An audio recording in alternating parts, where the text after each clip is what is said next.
तो शैतान जो गया ना अपने चेलों के साथ, सब चेलों के साथ, और इसके सारे माल को जो है वो ख़त्म कर दिया। मतलब इनके जो 500 जोड़ियाँ बेल थे ना, ख़त्म, सब मर गए एकदम।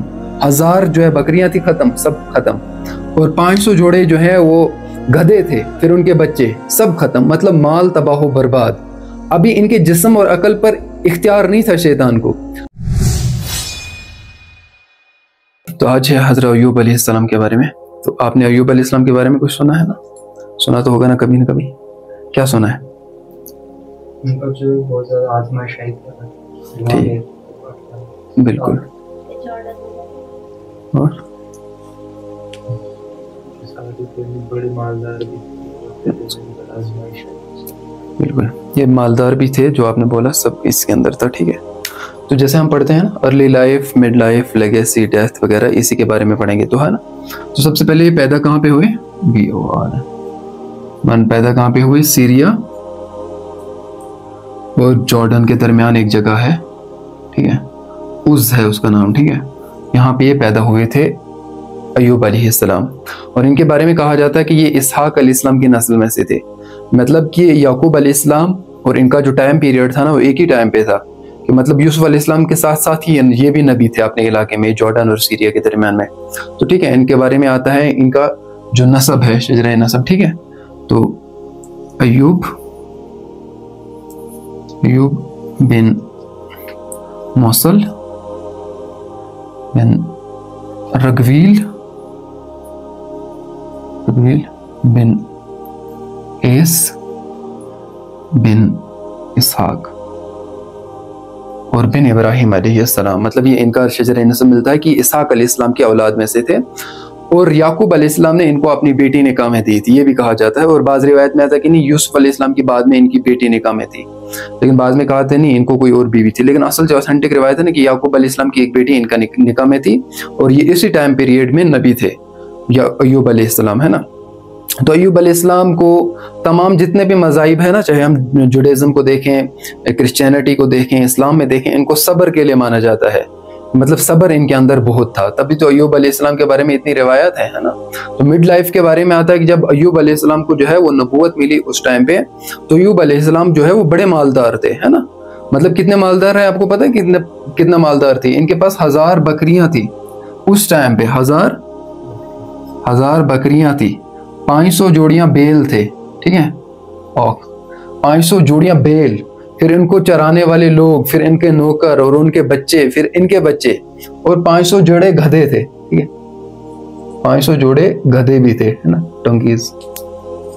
500 जोड़े गधे भी थे, 500 जोड़े बेल भी थे, और 500 जोड़े और 1000 बकरियां भी थी। मतलब इतने मालदार थे। और उस टाइम में सबसे ज्यादा मालदार, उस इलाके के सबसे ज्यादा माल, और नौकर भी 500 से ऊपर रखे थे। और उनको फिर क्या करने वाले? बच्चे भी आगे, मतलब जो खादिम थे उनके बच्चे भी थे, वो भी इन्हीं के जिम्मे थे, कि मतलब कितने अमालदार थे।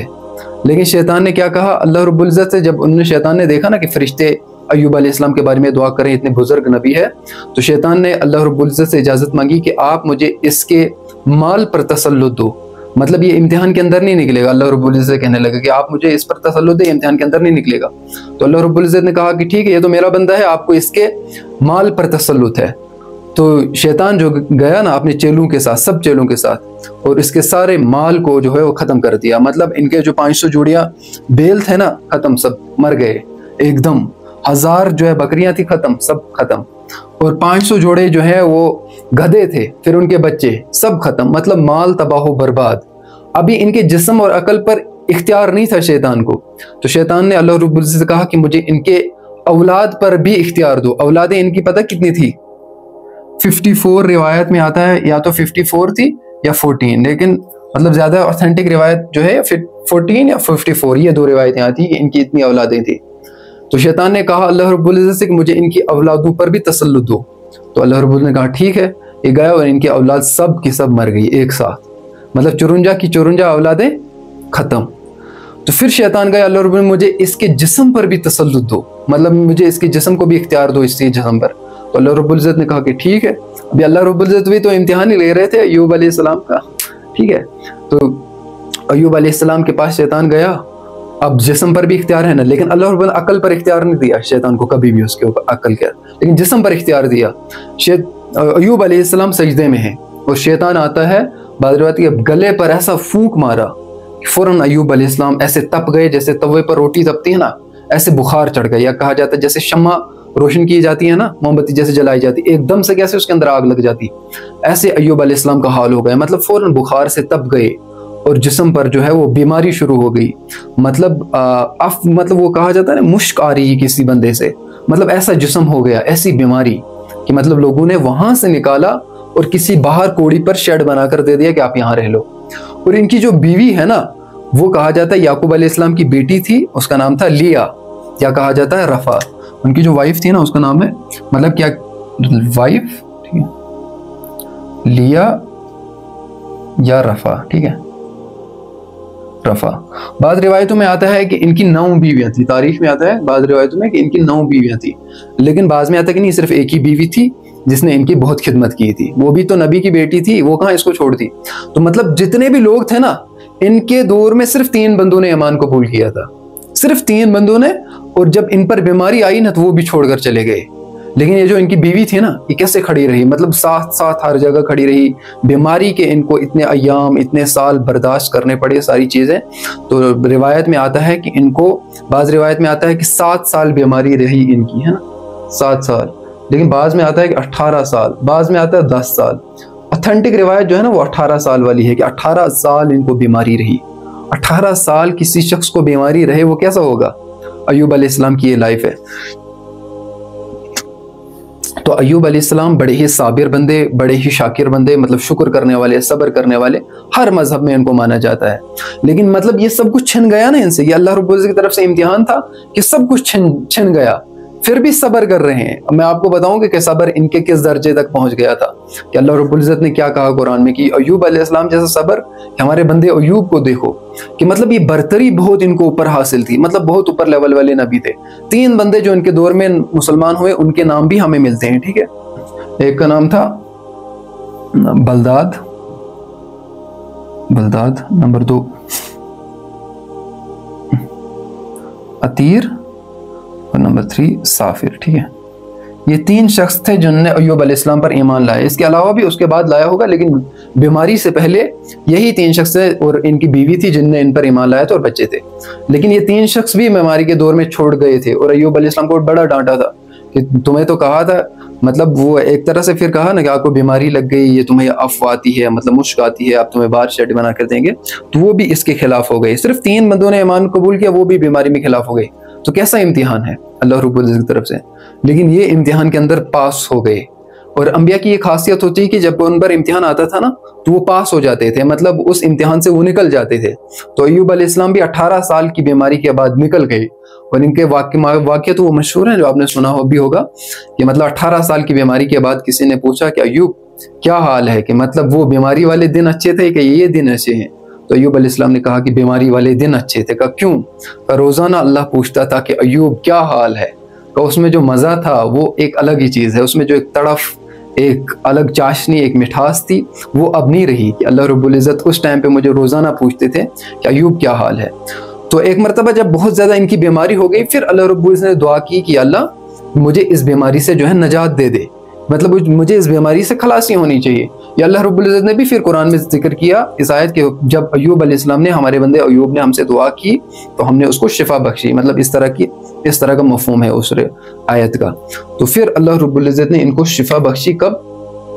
18 साल के बाद, 18 साल की बीमारी के बाद अल्लाह रब्बुल इज़्ज़त ने इनको शिफा बख्शी, ठीक है।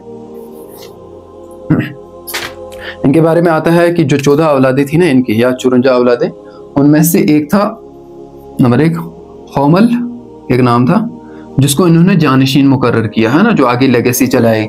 जानिशीन मुकर्रर करते थे ना, एक तरह से अपने बाद सरदार बनाते ना। दूसरे का नाम था शबर बिन अय्यूब, शबर बिन अय्यूब।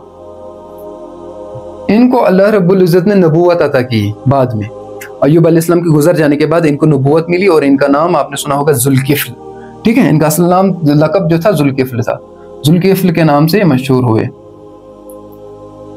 जुल्किफ्ल, ठीक है। असल में इनका नाम था जुल्किफल। जुल्किफल के नाम से ही कुरान में भी इनका जिक्र आया, लेकिन असल नाम इनका था शबर बिन अयूब। तो ये दो बेटे थे, एक को जो है जानशीन मुकर्रर किया, एक को अल्लाह रब्बुल इज्जत ने नबूवत के लिए चुन लिया। तो जब कोई नबी कुर्बानी देता, जब कोई शख्स कुर्बानी देता, तो अल्लाह ताला उनकी औलाद में से किसी न किसी को चुन लेता है, ठीक है। तो इस तरह से इनके यहाँ भी इस बंदे को चुन लिया गया। और इनके बारे में आता है शबर बिन अयूब जुल्किफल जो है वो यही नबूवत का काम करते रहे, लेकिन उनको मतलब 95 ईयर्स की उम्र में वो इंतकाल कर गए, ठीक है। ये इनके बारे में आता है। जुल्किफल के बारे में भी इनकी ज्यादा स्टोरी नहीं हमें मिलती, ये भी नबी थे लेकिन इनके बारे में ज्यादा स्टोरी हमें नहीं मिलती, ठीक है। और अयूब अलैहिस्सलाम की डेथ के बारे में आता है, ये तो थी ना इनकी अर्ली लाइफ भी हमने पढ़ ली, मिड लाइफ भी, और लेगेसी भी, बच्चे वगैरह, बीवी। और फिर इनकी डेथ के बारे में आता है कि इनकी जो डेथ हुई थी ना वो सीरिया में ही हुई थी, शाम में, ठीक है। सीरिया में, जिसे आज के दो शाम कहा जाता है ना, वहां पे इनकी डेथ हुई थी। लेकिन इनको कहाँ पे दफनाया गया? जो दहरे अयूब उसको भी कहा जाता है, या कहा जाता है ये जबले कसाइन, उनको इस तरह से नाम दिया जाता है, जबले कसाइन, ठीक है। जबले कसाइन, ठीक है। जबले मतलब पहाड़, जबले कसाइन उसे कहते हैं, जबले कसाइन, ठीक है। कसाइन ये पड़ता है दमिश्क में, ठीक है। दमिश्क जिसे डमस्कस कहा जाता है, डमस्कस, ठीक है।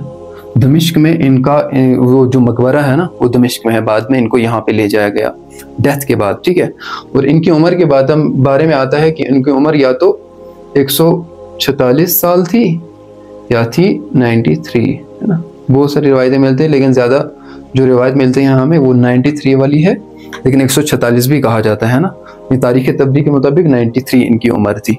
तो ये अयूब अलैहिस्सलाम की लाइफ से। और अयूब अलैहिस्सलाम के मतलब जुडाइज्म में इनका जिक्र है, कुरान में इनका जिक्र है, हदीस में इनका जिक्र है, क्रिश्चियनिटी में इनका जिक्र है, कुरान में भी बहुत ज़्यादा जिक्र है, वो भी हम इसको जिक्र करेंगे कुरान में कहाँ कहाँ है इनका जिक्र, और बाइबल वगैरह में, ठीक है। बीमारी के बाद सब कुछ वापस मिला? हाँ, बीमारी के बाद तो सब कुछ वापस मिला था।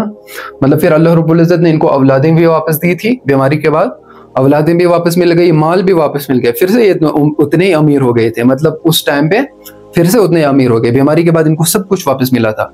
कहा जाता है कि इनके घर में एक चश्मा जारी हो गया था, जिसकी बिना पर उन्होंने गुस्ल कर लिया और इनकी जो शिफा मिल गई। जिब्रील अलैहिस्सलाम आए थे तो उन्होंने वहां से चश्मा निकाला और उन्होंने वहां गुस्ल किया, और कोई फल लाया खाने के लिए, वो फल उन्होंने खाया था, तो मतलब ये ठीक हो गए थे, इनकी बीमारी ठीक हो गई थी। और फिर इनको मालो दौलत, वो अल्लाह ताला की तरफ से इम्तिहान था ना, वो सब कुछ इनको वापस मिल गया। उनने ईमान नहीं छोड़ा था, लेकिन इनको ताने दे रहे थे नबी को। ईमान तो अल्लाह पर उनका था, लेकिन वो तो वहीं थे, जैसे ही ठीक हो गए फिर वापस आ गए इनके पास। लेकिन वो ईमान से खारिज नहीं हो गए थे, उनने सिर्फ इनको ताने दिए थे कि आपको बीमारी है ये वो। हालांकि साथ छोड़ देने का मतलब क्या है, जब इन पर मुसीबत आई ना तो वो भाग गए, बाकी कुछ नहीं। वो तो ईमान तो था उनका, ये नहीं कि वो काफिर हो गए थे, लेकिन ईमान था उनका, लेकिन इसको छोड़कर चले गए थे, ठीक है। तो कुरान में इनका जिक्र आता है, ठीक है। कुरान में भी जिक्र आता है, और बाइबल में भी जिक्र आता है, और तौरात में भी इनका जिक्र आता है, ठीक है। कुरान में आता है सूरे अंबिया में, और नंबर 2 सूरे सौद में आता है इनका जिक्र, ठीक है। और बाइबल में तो इन पर पूरी बुक ही लिखी गई है। मतलब बुक ऑफ जॉब है ना, वो बुक ऑफ जॉब इसी पर है। जॉब इसको क्रिश्चियनिटी में कहा जाता है, अयूब अलैहिस्सलाम को book of Job. Old testaments book जो है बाइबल का, बुक ऑफ जॉब, तो अंजील का, ठीक है। बुक ऑफ जॉब 1 से लेकर 45 तक क्या है, सिर्फ अयूब अलैहिस्सलाम का जिक्र है पूरे डिटेल में। अगर आप पढ़ोगे वहां भी मिलेगा। बाइबल हम खोले तो 1 से, ये जो बुक ऑफ जॉब है ना ओल्ड टेस्टमेंट्स, उसमें पूरा अयूब अलैहिस्सलाम का जिक्र है, इनके सब्र के बारे में, इनकी कितनी बीवियां थी, इनको कितने साल बीमारी रही, बच्चे कितने थे, वो सारे छिन गए थे, फिर भी उन्होंने सब्र किया था, ये सब कुछ उसमें है। और तौरात में भी जिक्र आता है इनका, तौरात में भी इसी के रिलेटेड कोई बुक है बुक ऑफ जॉब से, तो उसमें भी इनका जिक्र आता है। ये अयूब अलैहिस्सलाम की लाइफ है। मतलब इनको हर मजहब में बहुत ज्यादा दर्जा दिया जाता है। किस वजह से? ये बड़े साबिरीन में थे, है ना। और अल्लाह रब्बुल इज्जत ने भी बहुत ज्यादा दर्जा दे दिया इनको, है ना। ये जो हम जोहर की 4 रकातें पढ़ते हैं ना, तो ये किस लिए है? मतलब सवाब हमें कितना मिलेगा? मतलब जितना अयूब अलैहिस्सलाम ने सब्र किया था ना, अगर हम जोहर की नमाज पढ़ेंगे, जोहर की नहीं मगरिब की, मगरिब की नमाज अगर हम 3 रकातें पढ़ेंगे ना तो हमें उतना सवाब मिलेगा जितना अय्यूब अलैहिस्सलाम को 18 साल की बीमारी के बाद मिला था। मतलब मगरिब की 3 रकातों के बारे में कहा जाता है, ठीक है। और कुछ क्वेश्चन? जब यहाँ पैदा हुए थे ना, फिर दूसरी जगह गए थे? नहीं, यहीं का किया था उन्होंने काम, सीरिया और जॉर्डन में ही उन्होंने काम किया था, ठीक। इस पे कोई बुक होती है? नहीं, बुक कोई नहीं उतरी, लेकिन बाइबल वगैरह में, कुरान में इनका सब जगह पे जिक्र है। जो बुकें उतरी ना, बड़ी बड़ी किताबें, उनमें उनका जिक्र है। किस कौम के लिए नबी बना के भेजे गए? मैं कह रहा हूँ वो जो यहाँ पे कौम थी ना सीरिया और जॉर्डन के दरमियान में, उनको कोई स्पेसिफिक नाम नहीं था, लेकिन मतलब यहाँ पे इनके लिए नबी बनाकर इनको भेजा गया था। जो यहाँ पे लोग रहते थे ना सीरिया और जॉर्डन के दरमियान में, उस जो बस्ती है उस, वहाँ पर उनके लिए उनको नबी बनाकर भेजा गया था। जाहिर सी बात है उसको उस ही कहा जाता, उस कौम जहाँ पे बस्ती होगी उसी के नाम से, है ना। जैसे कहीं कश्मीरी कौम तो कश्मीरी कौम, इसी तरह से उस जगह के नाम से उस कौम का नाम पड़ता था। और कुछ इनका दूसरा कोई नाम था? नहीं, दूसरा नाम नहीं था इनका, यही नाम था। और इसका मतलब होता है अय्यूब का बार बार रुजू करने वाला, है ना, बार बार अल्लाह की तरफ जाने वाला। इस तरह से इनका नाम का मतलब है ना, अय्यूब बार बार रुजू करने वाला, है ना, अगेन एंड अगेन अल्लाह की तरफ जाने वाला। और कुछ?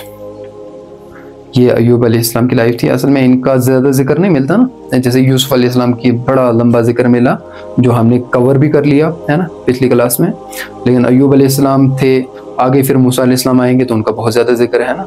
इस तरह से जुल्किफल अलैहिस्सलाम का भी इसमें हो गया, इनका भी ज़्यादा जिक्र नहीं मिलता है ना। जुल्किफल जो है वो नबी थे, कहा जाता है, बाज़ कहते हैं कि नबी थे, बाज़ कहते हैं नबी नहीं थे, लेकिन नबी थे ये, है ना। इसी तरह से इलियास अलैहिस्सलाम, उनका भी ज़्यादा जिक्र नहीं मिलता। शुएब अलैहिस्सलाम, उनका भी बहुत कम जिक्र मिलता है, वो मूसा अलैहिस्सलाम के साथ ही जिक्र मिलता है और इन्हीं के साथ मिलता है कि मतलब साथ साथ में नबी थे।